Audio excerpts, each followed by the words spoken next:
All right. I know that one. Okay, let's see. All right, so this is the basic of school funding. And again, I'm not going to go too much in depth. If I start going in depth, I'm going to ask you, Kate, because I can go. I really want to just give the big picture and then let you ask questions about where that goes. So, school funding is a combination of state and local funding. There is some federal funding that comes into, but it is not nearly as much as those two come. That's really the basis, is the local and the state funding. The first thing, we have a school finance formula. It's just, it's going through some changes, but it's pretty much simple. There is a base amount of funding. There is a dollar figure.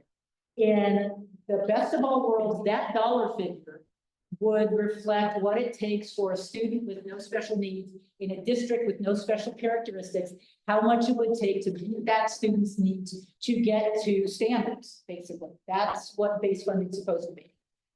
Colorado's base funding is probably $2,000 per pupil below that. But that's what we start with, is the base funding. And then we add factors that are to reflect equity issues. Equity issues like if you are in a rural school that is 300 miles from any big city, and that might be a little big, but you don't have economies of scale. If you need your HVAC, if we have one fixed, just getting someone to drive out, you know, their costs are just bigger. So there is a rural school factor. If you have students who are living in poverty, there is a factor to say those students need more than students who are not in poverty if they are learning English. So those are the equity factors that go on top of the base. They kind of expand that way.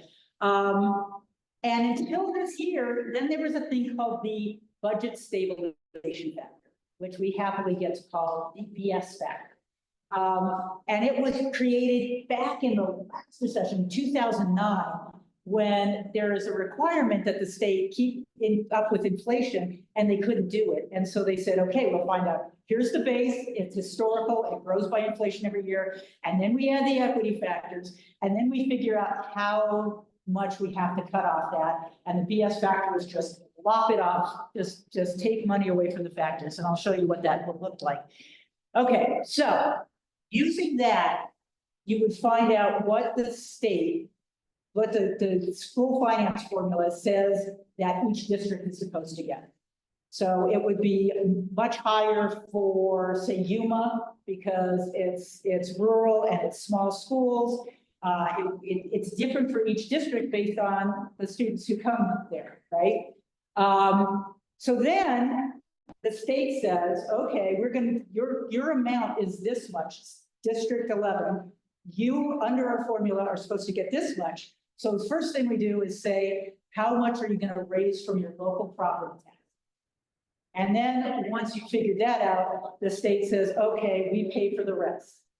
And when it was during the recession, and actually until last year, they would every year go, we can't make it all the way to the top. We're lopping it off of everybody. So they would fill that, and an extra part was the BS factor, the negative factor that they said, we can't afford that.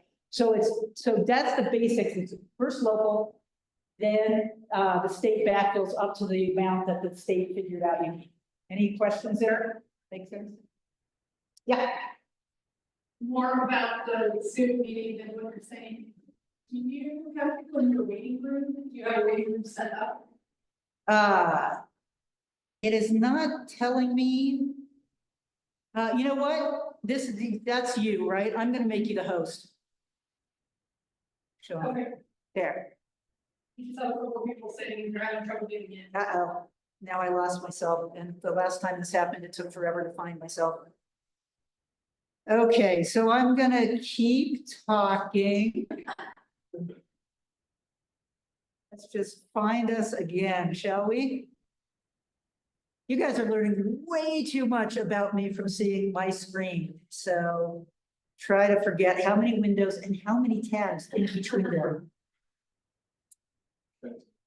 let's see, new, this,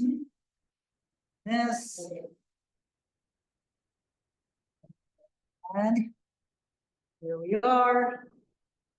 Okay. Okay. It varies a lot based on, if you are Aspen or Denver, the local share is a lot, right? Because there's the tax base, the property tax base is really big. If you are center Colorado, the San Luis Valley, it's very low. So you just don't raise as much with mills. And so there's all kinds of reasons that things are completely different, district by district, most of which were not really intentional, but just a lot of formulas working over years. And there's a lot of inequities that we don't have to talk about. So this is, this shows you, Boulder is, let's see, let me get, the property tax is in the light blue, dark blue. So Boulder has a lot of residential assessed value in property. So they're very high. Aurora is smaller, and D11, you are more state funding than not. So that's it. It's just different. As I said, there's lots of reasons for it. Yeah. We're seeing you up the screen now. I'm sorry, you need to share your screen. Well, yes. So what I need to do, and nobody wants to. This is an experiment. This is the first time we've done this since COVID, and so that was before Zoom. You let everybody in on the thing. What I'm thinking is that. What? Make her the host again.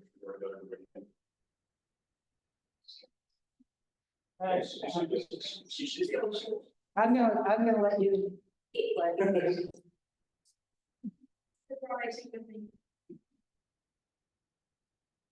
you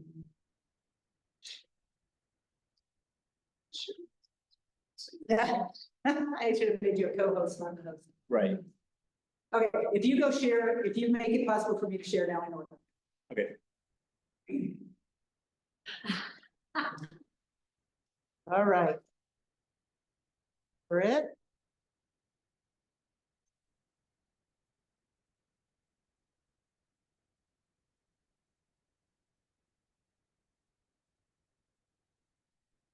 So, thank you for monitoring the chat and all. Okay, so Sorry. we're good? Yes. I'm not going to say too much about this, except that for a long time, the local share was shrinking. So because of all kinds of formulas in our Constitution, and everybody, the state was freaked out that they had to keep putting more and more in because the local share was shrinking. And so when I started this, the whole thing was, it's now 2/3 state and only 1/3 local. And lots of changes have happened and our property values have increased. And so we are getting closer and closer to 50% local, 50% state. And you would think, well, if the local share is going up, then why don't we just keep spending the same amount of the state share? And then it would actually not just be like getting to the BS factor and to the constitutional requirement. We could actually start having more interventionists. We could make sure that every kid could have a calculator if we just kept up as much that the state keeping up as much as it did. But this just shows, and I'm sorry that probably too many graphs, but all this shows is that the percent of the general fund, that's the main fund that the state spends, the amount that's the percent that it's spent on K-12 has been shrinking. And so basically what they've been saying is, and it's not their fault, we have a tight budget, but as the local share is going up, instead of that lifting everything, they have said, okay, we don't have to spend as much on schools, and now we don't have to zero out higher education. I mean, there are a lot of different services and programs that we all care about in the state budget, that if they're making balancing decisions all the time. And so the decision has been, yay, local share is up, we can reduce the state share. We can reduce the percent of our budget that we spend on K-12. Okay, so where are we now? The red line up there is how Colorado compares to the national average in per pupil funding. Okay, it starts in 1970.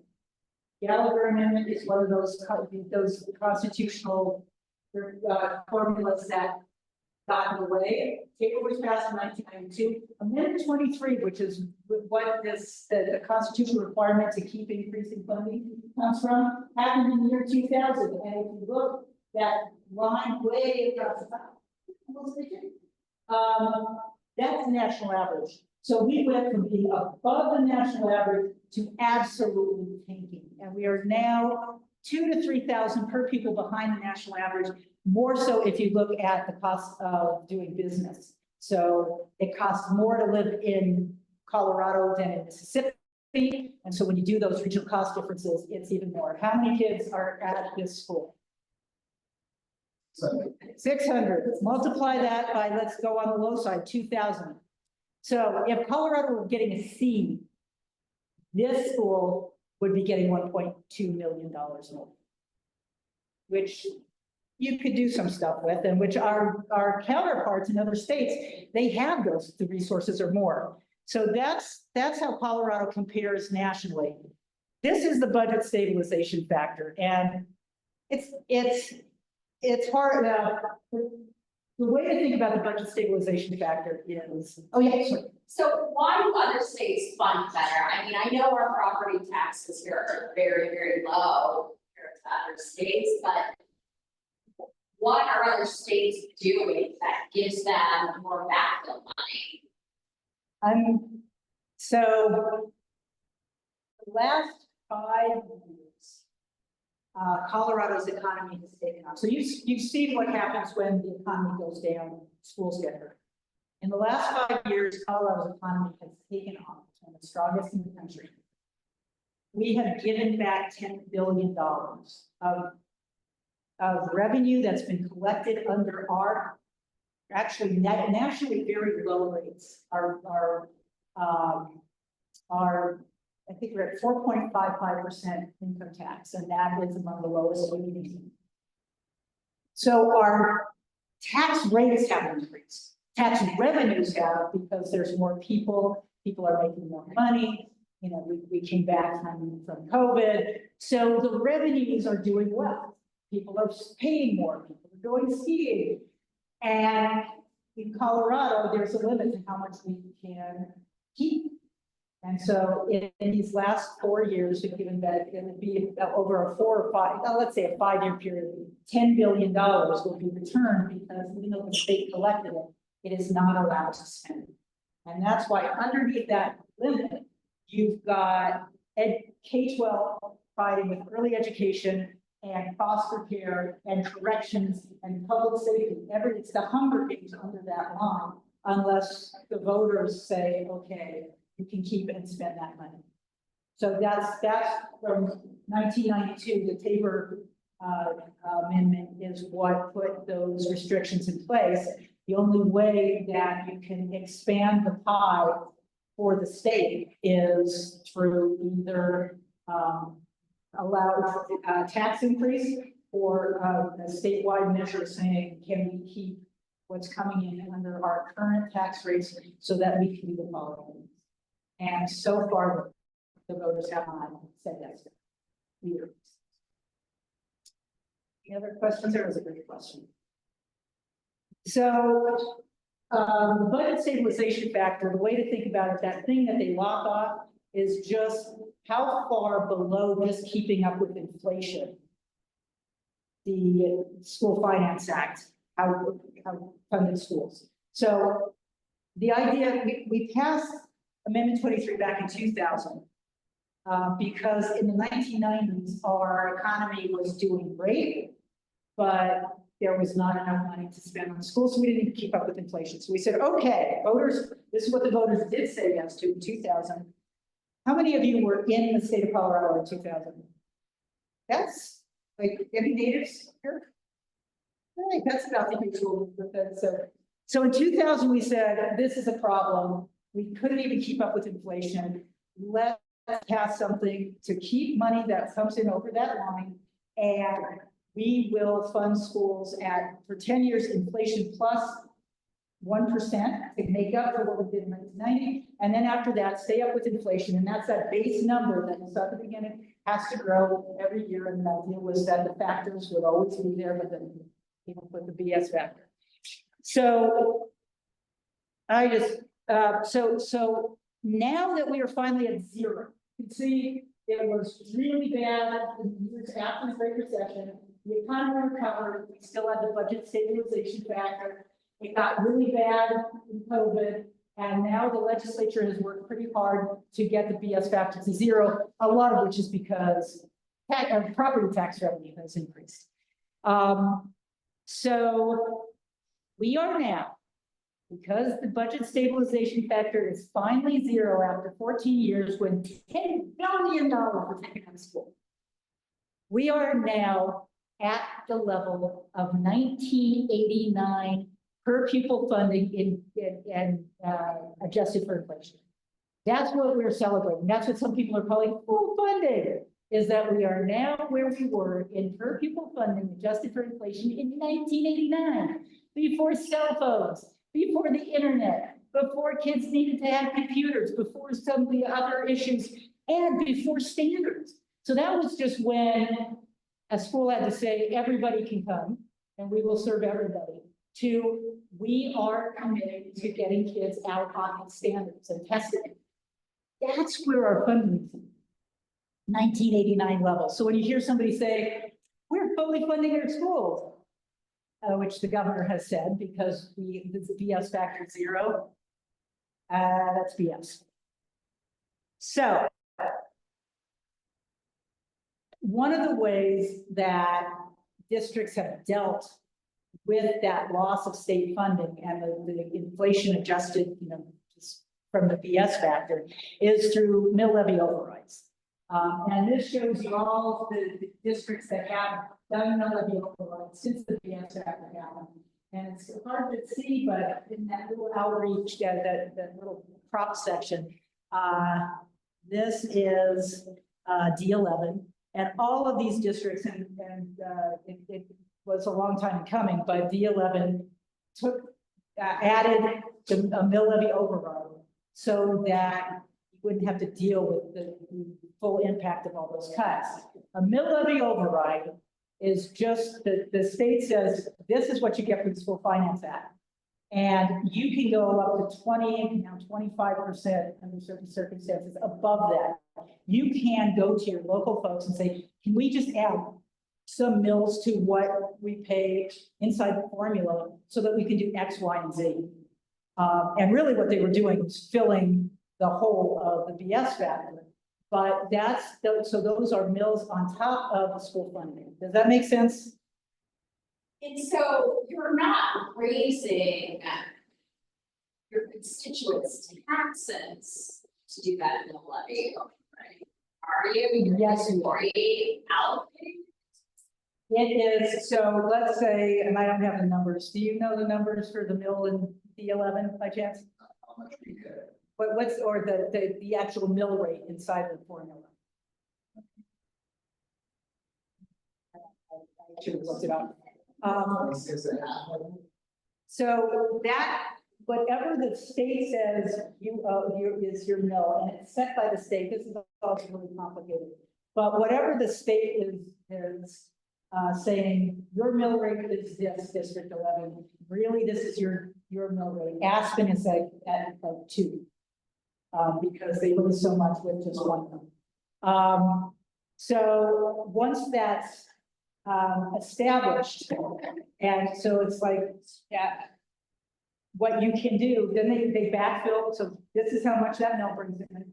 They backfill to the state, and And they say you can go over up to 25% of that, and that is actually adding those to the tax bills for schools. So this is another good thing. Mills, do people know what a mill is? Do people want to know what a mill is? Yeah. This is where I can totally geek out, and I don't want to do it if you don't. Okay, so the way we tax for schools is, and counties and cities, is by mills that are applied to your assessed value. The assessed value of your property is, we are currently taxing about 7% of the value of a home. It started out back in 1982, this was one of those formulas, at 24%. So back in 1982, you could walk into your house and say, okay, right now, the living room, the dining room, and maybe the study is being, or the living room, dining room is being taxed, just 24%. So they take, like $100,000 house, you are taxed on $24,000. Okay. Now, over time, that number is 7%. A little less. So 7% of your house is maybe a bathroom. That's the value of the home that's being taxed. So now, with a $100,000 home, you are being taxed on $7,000. A mill is $1 per $1,000 of assessed value. So back in 1982, when it was 24%, and you had a $100,000 house and it was $24,000, you would pay $24 per mill. So if you had 10 mills, you'd be paying $240. Okay, so it's $1 for $1,000 of assessed value. So what the district would be doing with MLO is saying, can we add $1 or however the mill is to your assessed value of your property? But this is why Colorado has some of the low, you said it, the lowest property tax rates in the country. And if you live here, you don't know it because it's been this way, and it's actually been reducing. The percent of the value of your home that you're paying in taxes keeps reducing, or it did until we changed the Constitution. But if you talk to somebody from Michigan or New Jersey, you guys who moved here, where did you move from? Any of those kinds of states? Texas was triple. My favorite story is a guy who was, he's been a CFO of a number of districts and chief financial officer in a number of districts here. Before that, he worked for the city government. And for some reason, he got a phone call from someone. Like, it got through to him. He picks up the phone and this guy says, I don't know how you sleep at night. I come from New Jersey and we pay this much, but your taxes are outrageous. And David said, you know, that's your full year, right? And he was like, oh, never mind. So it really is by a magnitude of 3 and 4 and 5. But if you live here, you don't know that. And we actually just got 2 sets of property tax reductions in the last session. You may have heard about it in the special session. So we have actually reduced the amount of money going to the local share. At the same time, to your question, the state doesn't have the extra money. Other states say, our economy is doing good. We had to cut schools before. Now we can put the money back. That is not Colorado's way. Okay, let's get out of the deep dive there. The questions about that? I will also say this actually. MLOs used to be, you could only go 10% above because there was this equity issue. We don't want Aspen to be able to double what everybody else was. So we're going to limit it. And it was 10%. And then a budget stabilization factor started. And they said, okay, 15, okay, 20. So to make up for the fact that they couldn't fund schools, they allowed districts to do more, which is great in districts with a lot of assessed value with voters who are keen on that. And will vote yes. And so that's why there's these huge disparities in MLOs as well. So what does this mean? The results of having such low funding for school comes up in the lack of interventionists and the fees and all the things that we've been talking about. This is just one statistic that I think is jaw-dropping, and I always include this. So in every state, there is what they call a teacher wage penalty, which is that teachers earn less than they would in other professions for which they're qualified with their degree. Colorado is all the way on the left. Our gap between what teachers are paid and what they could make in other professions for which they are qualified is 37%. This is why teachers from my hometown in really want to go work in China. Why we lose teachers to other states, we lose teachers to other professions because we have the least competitive pay for teachers in the nation. So everybody, like when you see teachers, thank you. For some reason, we decided that teaching is a moral profession and that, you know, you do it for the love of the kids, and it's icky if you think about whether you can live where you teach.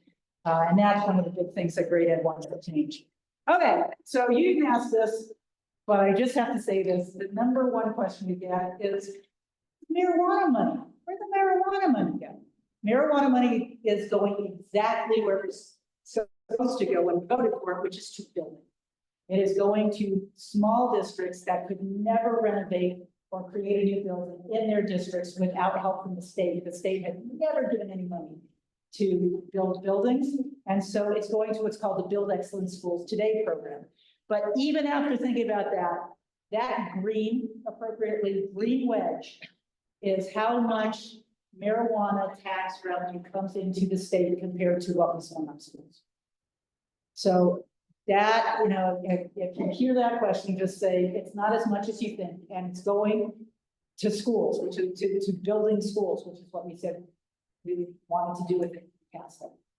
Any questions about that? Cannot tell you how many times I get that question. That mainly in the rural areas or also the cities? There are some cities that don't have the tax base, so it's a sliding scale kind of thing. So it all depends what the value is. So, like if you raised a mill and it would get you $50,000, then you might get a 10-to-1 match. If you raise a mill and you can raise $2.3 million, then you might get a 3-to-1 match. It's done so that the less value property value the district has, the more help they get from the state. And it is built by $1.5 billion worth of schools around the state. It makes a huge difference. When you talk about, you know, what makes a school welcoming and what would full funding mean, like air conditioning, the kids are going to schools in conditions that are just inexcusable. And when kids go into a space, when we go into a space, you think, is this place welcoming? Does this place want me here? Does this place care about me? So where the marijuana money has gone is really critical. Not all of the best money came from the marijuana, but it is keeping things going and continuing to be able to replace boilers and do some renovations and expansions. So, great question. The ballot. As Kate mentioned, we thought that there were going to be at least 3 ballot measures that were going to be really bad for schools on the ballot. 2 of them, Proposition 50 and Proposition 108, were qualified for the ballot, but there was a special session to bargain with the folks who were putting those on the ballot, which would have cut billions of dollars out of schools and fire districts and libraries. So there was a special session to get those 2 taken off. And in exchange, we gave away about $120 million a year in local property tax funds that would have gone to schools. But so we're down to just one bad thing on the ballot, but I still always want to start talking about ballot issues and the session notification with the law of holes. If you find yourself in a hole, stop digging. And so that was going to be our message about these property tax cuts and maybe the income tax cuts. We are in a hole. Can we please stop digging? What is on the ballot this year And I want to say we have rented this room. And so no, public resources, no school district or school resources are going to this presentation. That being said, I can tell you that Amendment 80, which creates a constitutional right to school choice, is opposed by Colorado PTA. It is opposed by Great Education Colorado and by a whole lot of other organizations. So let's talk about what it is. It establishes a right to school choice for children in K-12, declaring school choice includes neighborhood charter, private schools, homeschooling, open enrollment options, and future innovations in education. One of those words is really important. A lot of them, but anybody know what the big word that would change our Constitution significantly is? Private. Private schools are not in the Constitution, and right now, we have some, among states, we have prohibitions on taking scarce public dollars and giving them to private schools. Why the other big point being that Colorado is a national leader in choice. You can go to charter school, you can homeschool your child, you can do online, you can send your child to private school. You can send your child to a school in another district, a public school in another district. We have school choice. So why would that word be added to the Constitution? It is because it would open the door to public dollars going to private schools. Would it happen right away? No. There will be tons of litigation over it, and what this would mean would be an incredible distraction for school districts who would be spending money on litigation and spending, thinking and resources on fighting litigation rather than meeting the needs of students. The big concern is that this is the one way right now, like I said, the Constitution doesn't allow this. This would open the door. This is happening all around the country. And they're becoming vouchers. And one state that has adopted, I'm getting ahead of myself. 70% of Coloradans, including, we are in Congressional District 5, right? Is that right? 79% of people in this congressional district, where we are right now, say we do not want to have public dollars go to private schools. So Coloradans do not want to go there, but that's not how it's being sold. It's being sold as, hey, we got to put it in the Constitution because they could take away choice anymore, which is not a thing that's going to happen. And so that's what they're saying, because they don't want to talk about vouchers, because they have this pulling too. They want to have something that looks that parents should have choices, may not think about the difference between just the right and a constitutional right.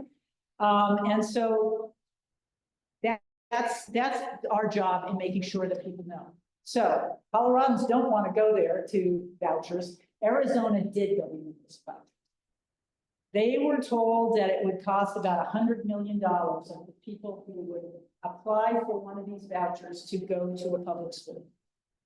It's $825 million is coming out of their public dollars, and they have restrictions. They have a tight budget too. $825 million is going away from public education and going into private schools. The vast majority of people who are receiving that, their children never set foot in public school.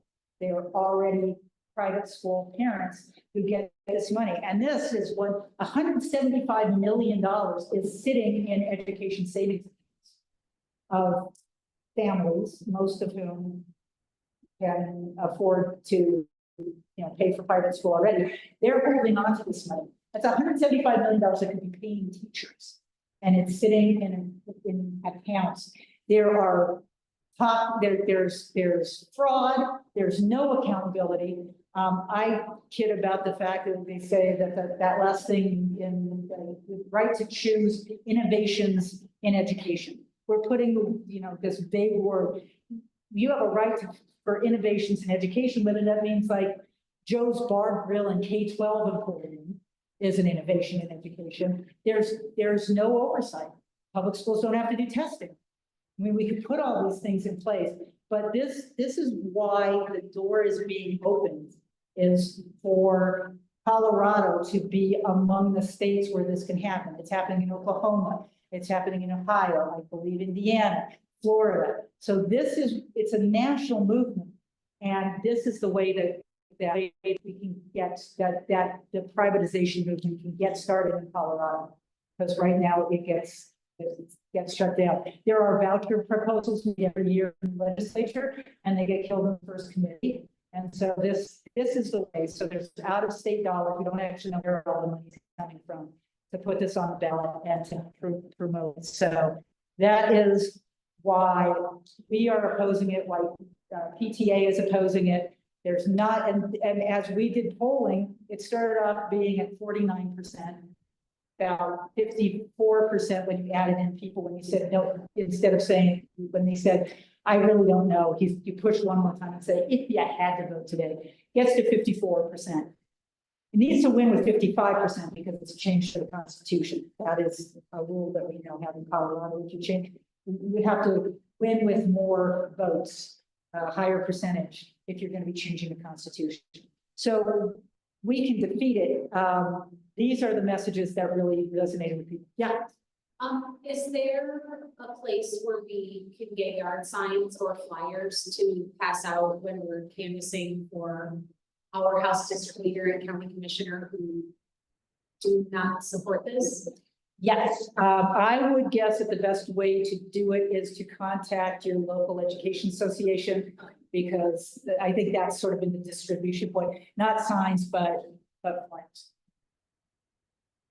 Concerns, I mean, I know I'm pushing this pretty hard because that's why we paid for the room, but So how do you get the message out to, like, District 11 is a fairly aging population of voters. I mean, it spans us all, I mean, huge portions of the city, a lot of elderly. How do you get the message out to, like, people who don't have kids in school, why something like this is completely, I mean, it's pretty dangerous. I mean, it's a start of something. There are a lot of messages that work really well. The campaign has done what campaigns do in saying, who can we move? Who's undecided, who ends up with us, who, when we hear a certain message, will move. And they are targeting, it's going to start next week, I think. There'll be digital ads, there'll be TV and not cable, they're probably doing satellite. So the people that they are trying to target, that's how the campaign is doing it. There's, walking precincts and out literature. But we actually, and I'd be happy to talk to anybody, I won't walk everybody through it, but if anybody is interested in really getting involved in D11, what we're doing around the state is asking people to write to their school boards and say, we want you to take a resolution opposing it, whether it's likely that they will or not. This is just a way to get people to find out that it's on, and they sign the petition and say, no, I want you to take this resolution against this. And then they have a way to share it with other people. We've got this great mechanism. I won't bore you all with it, but please talk to me about it and I'll show you how to sign up to help. I am currently doing this in Breland because I was working really. So I use this online this online platform to do it. So please come ask me about that. The other thing for an older population, the thing about privatization is, I think in America we have two different sort of frames for public education. And maybe everybody has some of those. And it's one of those things where as long as you don't think about them both at the same time, they work. But one is that it's really important for parents to have choice and say over their children's experiences. The other is schools are for all of us. I don't have kids in school, but what happens in Colorado schools still matters a heck of a lot to me. Who is coming out of those schools? Who is going to be the pharmacist who is going to give me the correct thing that I'm supposed to be taking? Who's going to be caring for us? What does our community care about? What do we want our community to look like in 10 and 20 years? Our schools decide that, and whether you have kids in school or not. Schools are public. Schools create our future, and we all have a stake in it. And so when we ask that question, one or the other, and we got about 55% saying schools are public. We got probably 30-some% saying parents' choice is more, it's like, which of these matches your view? So the voters do have that view, and it's just sort of talking about that and saying, we just got to make sure that our public schools are really. But it seems to me that the most important thing, sure, parents should have a choice, absolutely. But I do think that the most important thing about getting out the negative, the negative outcome of this passing would be that if you, elderly voter who has their children in the district or whatever, your money would be going to private school. It would be going to private religious schools. It would be going to kids whose families have means to pay for private education. Is that okay with you? Not, do you want parents to have a choice? You have all the choice that you want to send your kids to private school, and you can pay for that. I mean, I just You are think- channeling the. Well, I just think that the poll message shows needs exactly. to be simplified and. It really is, we don't want to take public dollars and put it in private schools in an unaccountable way.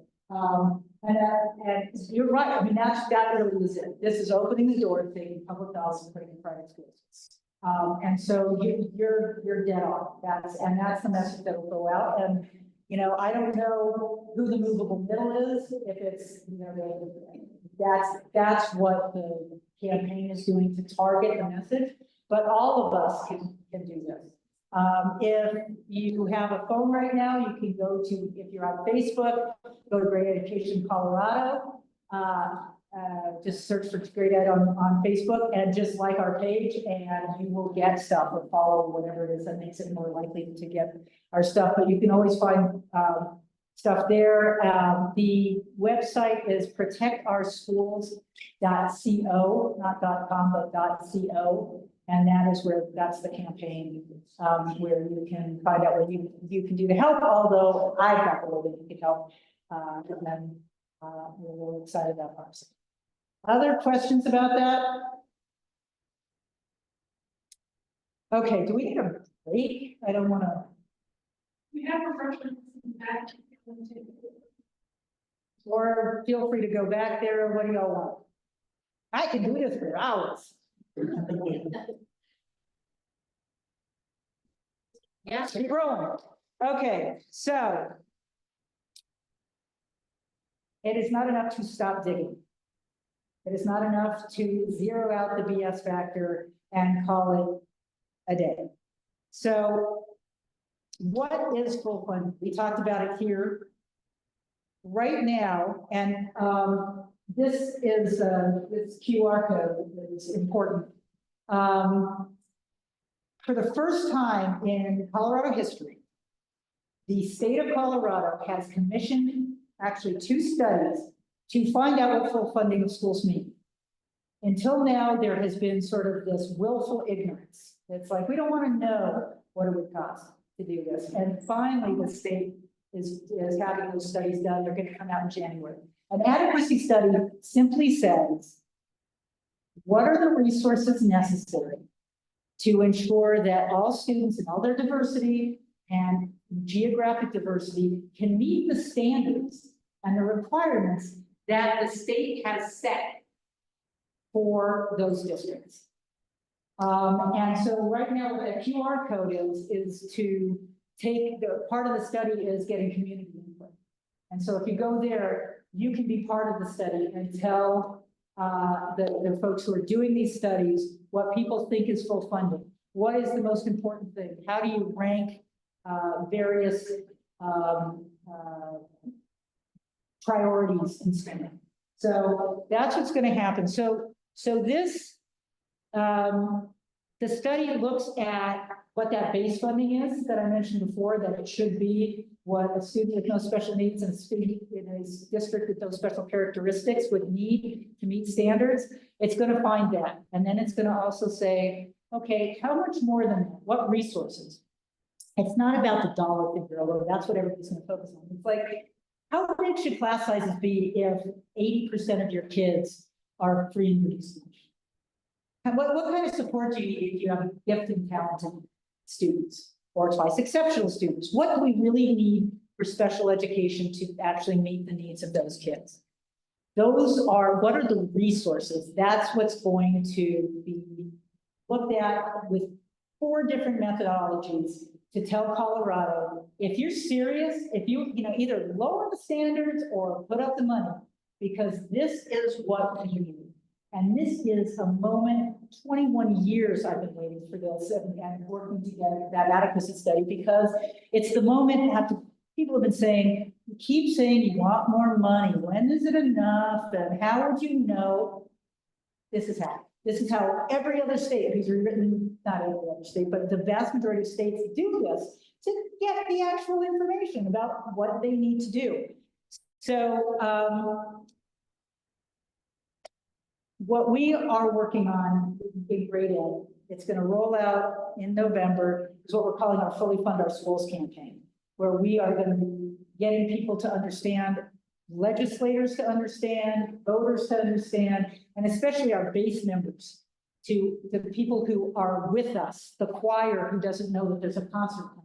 We want to reach the choir and say, this is what an adequacy study does. And this is what we're going to, this is what the tool we're going to have to tell the legislature, getting rid of the BS factor is not fully funding schools. And we're going to be asking folks to write to their legislators and say, 2 questions. Do you think our schools are fully funded? And will you meet with your constituents to learn about what the adequacy study says about our district? So we are trying to amass people just to get connected to grade ed. And as time goes on, we will make it really easy online, click a button, you talk to your legislator. If you're more interested in being a part of it, you can just keep, there are more ways to get more involved, but this is the Fully Fund Our Schools. And we're working on let me ask this question. How many of you think that we could have a ballot measure pass in 2026 that would significantly increase funding for schools? How many believe that it could happen? Right. How many of you want it to happen? This is Colorado's problem.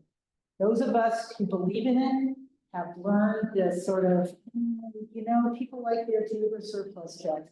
People don't like taxes. I know we need more money for schools, but there's no way to do it. We are an incredibly affluent state, one of the best off in the nation. We can do this. We just have to choose to do it. Yeah. People would write these bills to fund schools, because in the previous year, if they want money, they said education and all passes. Education. But once it gets to the legislature, the money starts coming in, magically gets converted to some other place. Because somebody wrote that bill so that they're going to collect it to give the education, then they back in redirect. So why don't we draft a bill that will raise the money for education, but with the language in the bill states that you cannot redirect that money to other places, it has to go for education. That is a great question. Amendment 23 did that.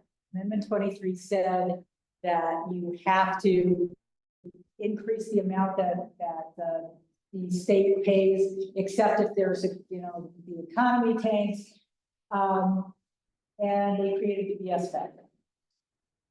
And I don't want to vilify them.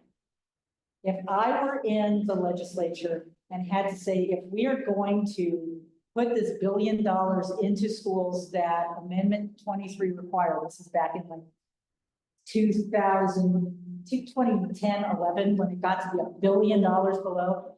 If you had the choice, it's either the $1 billion, we give it to the schools, and we have to zero out higher education.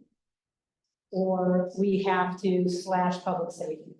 Or just as more people need Medicaid because the economy goes down, that you would say to people, we're not, and that's actually not even a choice, because to get federal dollars, there's a minimum of what you can do. So they are in the same position that our districts are in, which is like, okay, are we gonna have arts and music teachers? Or are we going to pay our teachers more because they can't afford to live here? And those are the decisions that they all have to, that districts have to make. And that's what the legislature has had to do. And that's why we have to do something to say, let's make the pie bigger. Let's make sure that a lot of this money goes to K-12 and we can try to lock in as much as possible. We put something on the ballot in 2018 to do this. And we got close. We got to 47%. We just didn't have anybody funding. So like I said, I don't want to vilify them for reducing the amount of money they give to schools. We act like a poor state. Colorado is not a poor state, and we act like our social safety net, our funding for schools is more like the states that you would think of that have higher rates of poverty. It's that we put something in the Constitution that restricts us from even giving, you have to raise $1.5 million even to give the voters an opportunity to vote, or get the legislature to do it. We'll be working on both but we've just created an artificial limitation, and now the legislature has to live with it. They could pass a tax, and then the voters would have a chance to say, no, we do, or we don't want that. In the 32 years since Tabor passed, they've never done it. They've never passed tax increases, so now. Okay, we're just about, this is just an example that I didn't go by that. What now? We just got to do all these things. We got to get it done. We are working on, like, that might be our motto for this team that we're building to talk to the legislature. Let's get it done. We can get it done to get past the learned helplessness and make this happen. And so the best way to get connected there is to get on our email list. You can also just write your name and email and get it to me if you want.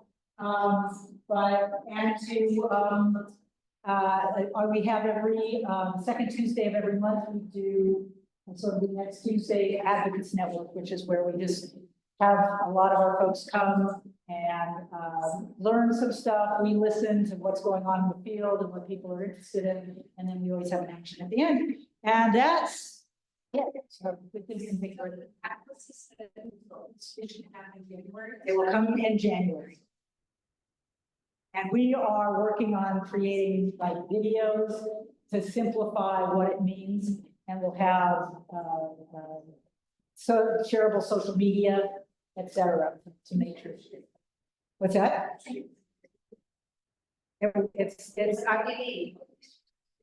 Yeah, let's actually say, what's the mental, what in post-COVID America, post-cell phone America, what's the level of mental health support do we need in our schools?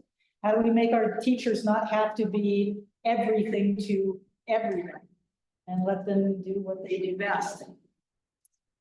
I appreciate you guys sticking with me. I know you had lots of other options of how to spend your Tuesday night, including launching a vice presidential debate. Are there any questions on the line? Can you check for that? Well, thank you, Lisa. Thank you for what you do. Thank you. Please sign up, give me your name and address, email address, and seriously, if anybody's interested in like 3 hours of work in the next 35 days to help us defeat Amendment 80, come on up and I will show you how we can do that.